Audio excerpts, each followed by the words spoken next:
율법으로 얻을 수 없는 하나님의 의라고 하는 제목으로 말씀을 나누도록 하겠습니다.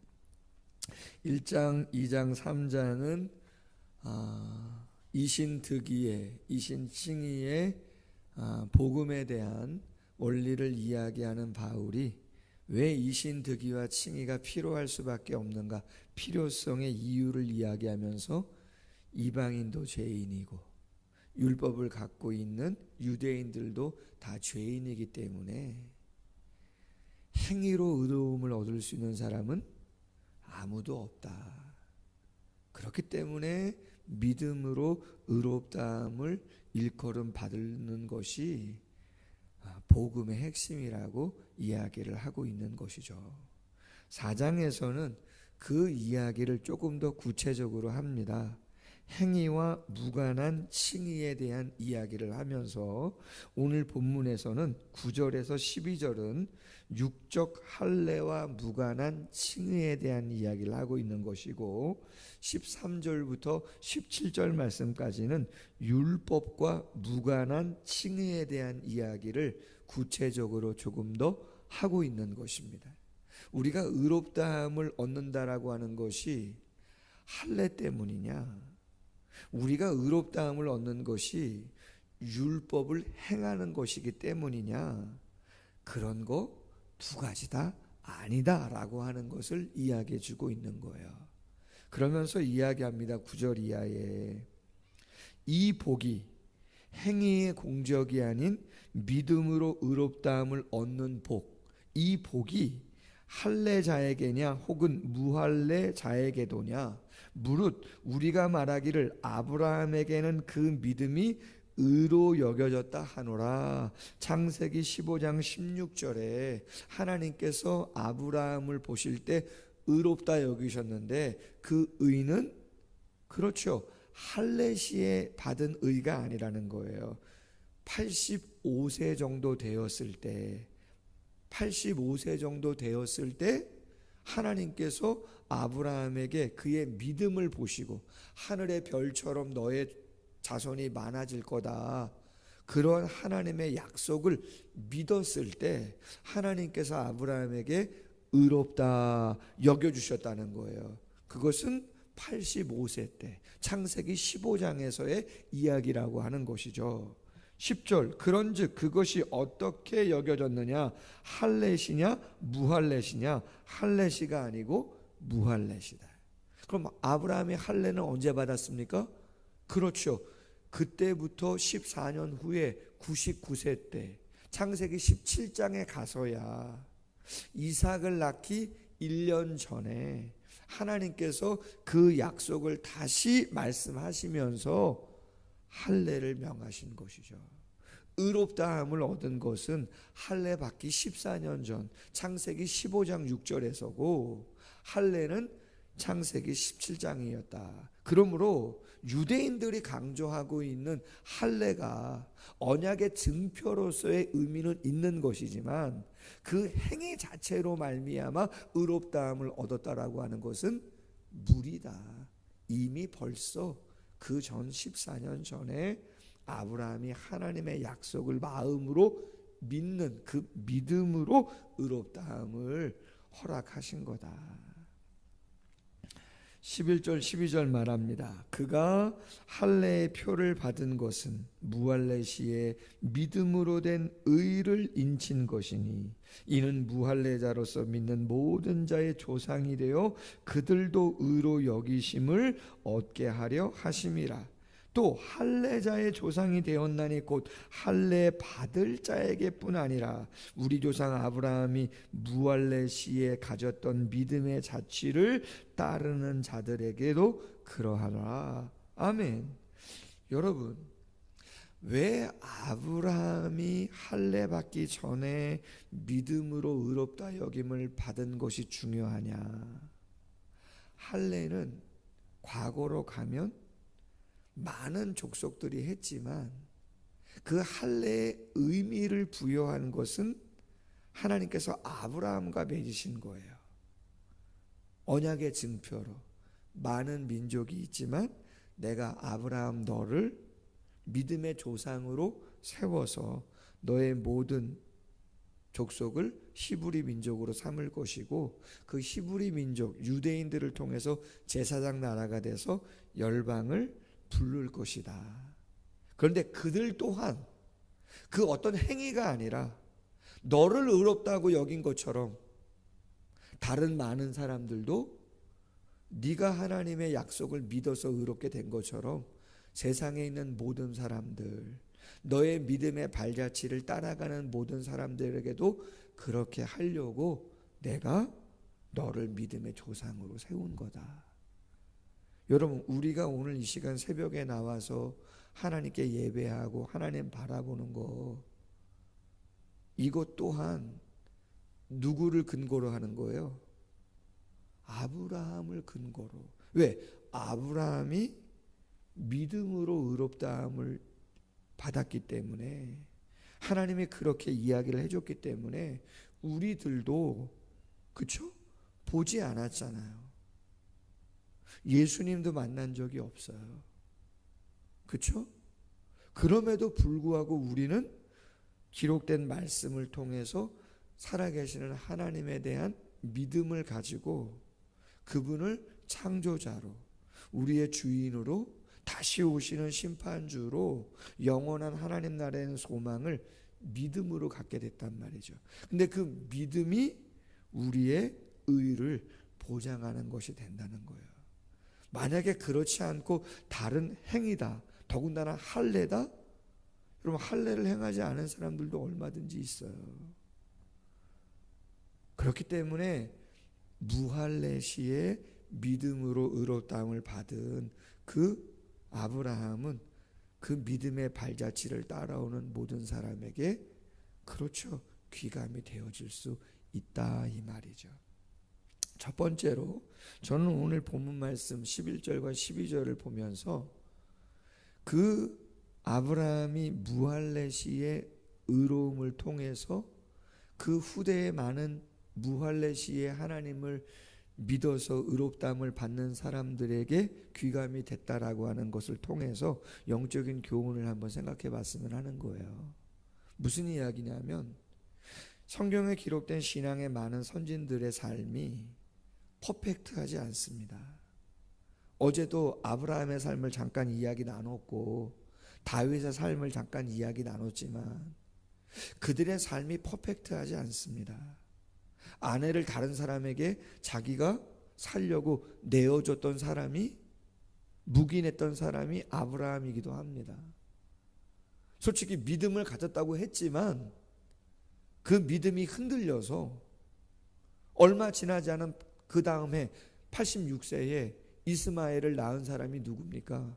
첩 하갈을 통해 가지고 하나님이 그 전년에 그렇게 말씀을 하셔서, 야, 너의 믿음을 내가 인정하겠다, 의롭다고 여겨주셨는데 그 믿음이 흔들려서, 그렇죠, 하갈을 취해서 이스마엘을 낳은 사람이 누구냐는 거예요. 아브라함 아닙니까? 다윗 골리앗을 물리치고 정말 마음의 합한 자라고도 이야기를 들으면서도 그가 밧세바를 범하고 우리아 장군을 살인 교사하고, 사무엘하 24장 마지막 장에는 인구조사까지 하면서 그 죄로 이스라엘 백성들이 전염병으로 7만 명이 죽는 그 엄청난 과오를 범한 사람이 다윗이란 말이에요. 믿음이 없어요? 아니에요. 믿음이 있는 자들이에요. 그럼에도 불구하고 하나님은 행위가 온전하기를 원하지만 행위만을 보고 우리를 구원해 준 게 아니라 정말 진심으로 전 인격을 다해서 하나님에 대한 신앙의 고백을 했다면 하나님이 그 믿음을 보시고, 그렇죠, 긍휼히 여겨주셨다. 물론 그 믿음의 정확한 대상은 예수 그리스도고 그분의 십자가의 죽으심과 부활이 믿음의 내용이지만 그 믿음을 통해서 의롭다함을 여겨주신 게 얼마나 귀하냐. 그러므로 여러분, 저는 이런 생각을 해요. 당연히 우리의 삶에 흠이 없으면 좋겠습니다. 부족함이 없으면 좋겠습니다. 그러나 성경은 아브라함도 기록합니다. 거짓말과 욕심이 많았던 야곱도 기록합니다. 혈기가 너무나 세가지고 원펀치를 통해서 사람을 죽였던 모세도 기록합니다. 그렇지 않아요? 예수님의 수제자라고 하는 베드로도 그렇게 호언장담하고 난리를 쳤지만 결국 여인과 여종 앞에서 예수님을 3번씩 부인하는 그러한 부족함도 성경에 기록하고 있어요. 그럼 여러분, 중요한 건 뭡니까? 물론 그런 흠이 있는 모습을 살아가면 안 되겠죠. 그래서 애를 씁니다. 그러나 저는 말씀을 묵상하면서, 오늘 말씀을 묵상하면서 꼭 나눴으면 하는 건 이거예요. 혹 우리의 삶에 부족한 게 있다 할지라도 그 누군가를 위해서 우리가 정말 진실이 회개하고 하나님 앞에 바로 서려고 하는 모습이 있다면 그 흠과 부족도 그 누군가에겐, 더 많은 사람들에게는 도전이 될 수 있다. 귀감이 될 수 있다. 물론 그 자체가 하나님 앞에, 많은 사람 앞에 부끄러운 것이 될 수 있겠지만, 그럼에도 불구하고 하나님은 아브라함을 쓰셨고 다윗도 쓰셨고 야곱도 쓰셨고 다 쓰셨다. 그래서 여러분, 우리의 삶 속에 흠이 없으려고 애는 쓰지만 그럼에도 불구하고 그것을 고백하고 용서함 받고 그런다면 그 모습 자체를 통해서 하나님은 또 다른 사람에게 도전을 주시고 위로를 주시고 소망을 주실 수 있다. 바울이 어떤 사람이에요? 핍박자, 포행자 아니에요? 그런데 그가 예수를 믿고 새롭게 되니 알지 못하고 행했을 때 수많은 사람들이 교회를 핍박하고 한다고 하더라도, 그렇죠, 때가 돼서 깨닫게 되고 은혜를 알면 돌이킬 수 있을 것이다. 아멘. 여러분, 우리가 자녀에 대한 이야기, 어제도 집사람하고 저녁 때 이런저런 얘기를 잠깐 하는데 아들 얘기를 잠깐 하더라고요. 여러분, 우리 모두의 자녀에 대한 모습이 좋은 모습, 사랑하고 싶은 모습 얼마든지 있지만 부족하고 아쉬운 게 있는 거죠. 그러나 여러분, 그러한 가운데도 소망을 삼을 수 있는 게 뭐예요? 성경에 수많은 인물이 있습니다. 성경에 수많은 사람들이 있습니다. 되겠나? 쉽지 않을 거야? 그러나 어떻게 해요? 하나님이요, 때가 되셔서 하나님의 역사 속에서 깨닫게 하시고 돌이키게 하시고 얼마든지 부르시는 모습들이 있더라. 물론 빨리 좋은 모습으로 세워지면 말할 것도 없지만, 그렇기 때문에 무할례 시에도 어떤 행위가 아니었어도 믿음으로 하나님께서 의롭다함을 주시는 거, 이건 놀라운 은혜고 역사다라고 하는 것을 기억하면서, 혹시 우리의 삶에 부족이 있어도 내가 진실하게 회개하고 온전히 쓰면 그 약함 또한 다른 그 누군가에게는, 그렇죠, 소망이 되고 위로가 될 수 있음을 기억하기를 소원합니다. 13절 이하에서는 율법과 무관한 칭의에 대해서 또 강조합니다. 할례 전에 아브라함이 의롭다함을 얻은 것처럼 율법이 있기 전에 아브라함은 믿음으로 의롭다함을 받았다는 거예요. 여러분, 아브라함은 믿음의 조상이고 히브리 민족의 조상이에요. 그러면 율법은 언제 생긴 겁니까? 명문화된 하나님의 율법은 언제 생긴 거냐는 거죠. 모세가 시내산에서 받은 거예요. 600여 년 훨씬 전에 아브라함이 의롭다함을 믿음으로 받은 것이고, 1400년대에 출애굽하면서, BC 1400년대에 출애굽하면서 시내산에 머물렀을 때 십계명과 계명을, 율법을 그때 받은 거라는 거죠. 그럼 아브라함이 의롭다함을 받은 것이 율법 때문이라? 율법이 있지도 않았는데 수백 년 지난 다음에 율법이 생겼는데 어떻게 율법을 행함으로 의롭다함을 받았다고 이야기할 수 있겠느냐, 이 말이에요. 그렇지 않은 거다라고 하는 이야기를 하고 있는 것입니다. 13절 이하, 아브라함이나 그의 후손에게 세상의 상속자가 되리라고 하신 언약은 율법으로 말미암은 것이 아니고 오직 믿음의 의로 말미암은 것이다. 만일 율법에 속한 자들이 상속자이면 믿음은 헛된 것이 되고 약속은 파기가 된다. 당연하죠. 율법은 진노를 이루게 하나니 율법이 없는 곳에는 범법도 없느니라. 율법의 역할이 뭐라는 거예요? 율법이 없을 때는 죄가 뭔지 알아요, 몰라요? 모르죠. 법이 딱 정해지면 그렇죠, 죄가 뭔지 드러난다. 율법의 역할은 그런 것이다, 이런 얘기죠. 16절, 그러므로 상속자가 되는 그것이 은혜에 속하기 위하여 믿음으로 되었나니, 하나님이 이 땅의 모든 것들을 하나님의 자녀들에게 주시겠다고 말씀하시는 그 약속, 그 상속자가 되는 그것은 은혜에 속하기 위하여 믿음으로 된 것이다. 이는 그 약속을 그 모든 후손에게 굳게 하려 하심이라. 율법에 속한 자에게뿐 아니라 아브라함의 믿음에 속한 자에게도 그러하니 아브라함은 우리 모든 사람의 조상이다.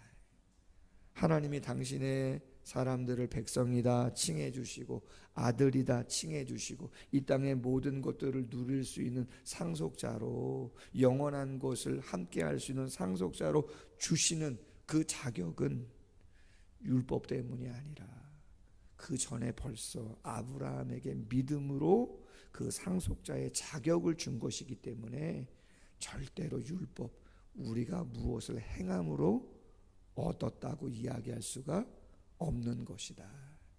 하나님이 주시고자 하시는 복은 뭐로 받는 거라고요? 믿음으로 받는 것이다. 가장 중요한 건 칭의를, 칭의, 의롭다고 일컬는 것은 그렇죠, 상속자의 기본적인 그 법적인 자격은 믿음으로 받는 것이다 이야기하고 있어요.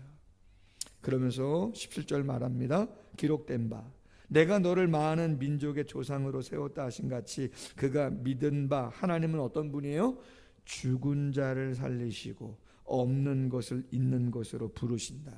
죽은 자, 하나님 어떤 분이에요?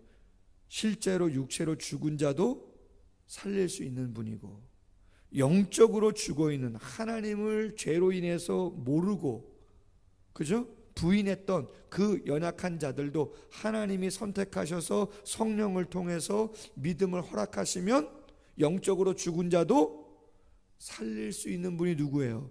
하나님이신 거죠. 여러분, 엄밀히 말해서 믿음이라는 것은 믿어지는 겁니다. 로마서 5장 말씀에 보면 위로부터 하나님의 영이 부은바되어지는 것입니다. 누구에게? 우리에게 부은바되어지는 것이에요. 하나님을 모르고 부인했던 우리였지만, 어찌 말하면 사도 바울이 다메섹에서 그렇게 강팍한 모습으로 하나님을, 예수 그리스도를 부인하고, 그렇죠? 하나님 되시는 예수 그리스도를 부인하고 핍박하려고 공문서 가지고 갈 때 강력한 빛으로 바울을 사로잡으신 하나님이라면, 그래서 그의 눈을, 영안을 열어주신 하나님이라면 누구도, 하나님은 그렇게 영적으로 죽은 자 살릴 수 있으시는 분이다 이야기하는 거죠. 또한 없는 것을 있게끔 하시는 분이다. 무에서 유를 창조하실 수 있는 창조자이시다라고 하는 거예요. 그러므로 여러분, 삶 가운데 중요한 게 뭐냐? 믿음이 왜 이렇게 중요하냐? 죽은 자를 살리는 분이 하나님이시고 없는 것을 있게 하시는 분이 하나님이시라면, 우리의 삶 가운데 정말 신자로서 중요한 삶의 태도는 뭐냐면, 내가 그 죽은 자를 살리는 하나님을 믿고 없는 것을 있게끔 하시는 분이라면 지금의 상황이나 지금의 모습이 그렇게 중요하진 않아요. 왜? 믿음은 지금 당장이 아니라 미래를 바라보거든요. 지금 힘들고 지금 어렵고 안 되는 일도 믿음 안에서 하나님은 하실 수 있다. 하나님은 하나님의 영광을 포기하지 아니하고 우리를 사용하셔서 역사하실 수 있다라고 생각한다 그러면 얼마든지 우리는 믿음 안에서 하나님이 원하는 길을 걸어갈 수 있는 거예요. 왜? 하나님은 우리의 그 중심을 보시고 당신의 뜻을 나타내기를 원하시기 때문에. 그렇잖아요. 이 녀석 봐라, 제대로 신앙 고백하고 있구나. 그 어려운 중에도, 힘든 중에도 그 신앙 고백 놓지 않고 살아가네. 내가 역사해야 되겠다. 떠오르는 사람들 누구예요? 다니엘과 그의 세 친구 아니에요? 우상에게 절해라고 이야기하는데 안 된다고 이야기하는 거예요. 어디다 집어넣겠다는 거예요? 풀무불 속에 집어넣겠다는 거잖아요. 그때 그들의 고백이 뭡니까? 그리하지 아니하실지라도 관계없다. 우리는 죽었다 살리는 하나님 믿겠다. 없는 것을 있게 하시는 하나님 믿겠다. 그렇게 이야기하는 거 아니에요? 하나님이 어떻게 하세요? 풀무불에 들어가기 전까지도 나타나지 않으셨잖아요. 풀무불 속에서 지키시고 끄집어내신 거 아니에요? 머리카락 하나 사르지 아니하도록. 지금은 가난하고, 지금은 아프고, 지금은 막혀있고 어려워도 믿음의 능력이 뭡니까? 죽은 자를 살리시는, 없는 것을 있게 하시는 그 하나님에 대한 믿음이라면, 하나님이 다른 어떤 것을 보시고 역사하시는 게 아니라 그 순전한 믿음이라면, 그리고 순종하고 인내하고 기다리며 하나님의 뜻을 구한다면 하나님은 얼마든지 역사하신다. 아브라함에게 100세의 아들도 주신 것이고, 다윗에게는 골리앗도 물리치고 선왕이 될 수 있는 길도 그 순전한 믿음 때문에 하나님께서 다윗을 그렇게 이끌어 가신 거 아니냐. 그렇다면 우리의 삶에도 죽은 자를 살리시는, 없는 것을 있게 하시는 하나님에 대한 믿음이 순전하면 우리가 기도하는 기도의 제목이 어떠한 영역이든 하나님은 그 순전함을 보시고 응답하시고 역사하실 줄로 믿습니다. 그 은혜를 경험하는 모두가 되기를 주님의 이름으로 소원합니다. 기도하겠습니다. 하나님, 할례를 행하기 전에, 율법이 있기 전에 하나님이 아브라함을 믿음의 조상으로 세우시고 그의 신앙의 고백을 들으시고 그를 의롭다 여겨주셨습니다. 하나님의 절대의와 선에 합한 그 기준을 통과한 것은 할례를 행하기 때문에, 율법의 명문화된 내용을 지켰기 때문이 아님을, 그 이전의 믿음을 통해서였음을 다시 한번 이야기해 주고 있습니다. 그것이 우리에게 귀감이 된다고 이야기하고 있습니다. 우리의 삶에도 허물이 있을 수 있고 부족이 있을 수 있지만 우리가 의롭다함을 얻는 것은 그러한 흠이 있음에도 불구하고 하나님이 그것들을 예수의 피로 감싸시고 씻기시고 정말 하나님을 우리의 아버지로, 창조자로, 구원자로 고백하는 그 고백을 받으시고 우리를 의롭다 하고 여겨주신 줄로 믿습니다. 죽인 자를 살리시고 죽은 자를 살리시고 없는 것을 있게 역사하시고 변화시키시는 하나님의 능력을 저희가 믿기에 그 믿음을 가진 자로서 오늘도 우리의 삶 앞에 당당하게 저 세상 앞에 맞서고 하나님이 원하시는 삶의 모습이 무엇인가 인내하며 감당하며 나아가고자 합니다. 지금 비록 보이지 아니하고 연약하다 할지라도 하나님이 어떤 분이신가 다시 한번 기억하고 말씀을 부여잡고 나아가고자 하오니 하나님께서 믿음의 선진들의 길을 여시고 놀라운 역사를 통해서 하나님의 뜻을 이룬 것처럼 우리의 삶 속에서도 그러한 은혜의 모습들이 펼쳐질 수 있도록 주의 성령이 함께하여 주시옵소서. 감사하며 예수님의 이름으로 기도하옵나이다. 아멘. 계속해서 기도합니다.